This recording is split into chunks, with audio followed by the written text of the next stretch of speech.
Zero Carbon Encyclopedia. Start reducing carbon emissions around you.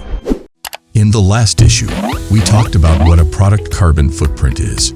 So how can we calculate it accurately and meaningfully? The choice of the product carbon footprint accounting standard determines the underlying framework of the entire process. The accounting standard is usually based on the life cycle assessment method, abbreviated as LCA. The assessment is divided into 4 phases, according to ISO international standards.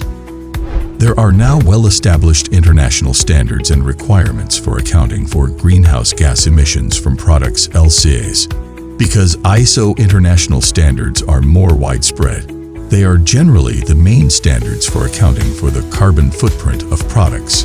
The EcoInvent database is one of the most widely used and authoritative databases in the field of international LCA, as well as the most commonly used database for product carbon footprint assessment, LCA. Carbon footprint accounting is the key to the company's low carbon and green development. We strictly adhere to high international standards in every step of the process and are committed to providing customers with safe, reliable, and eco-friendly products to meet growing market demand and social responsibility.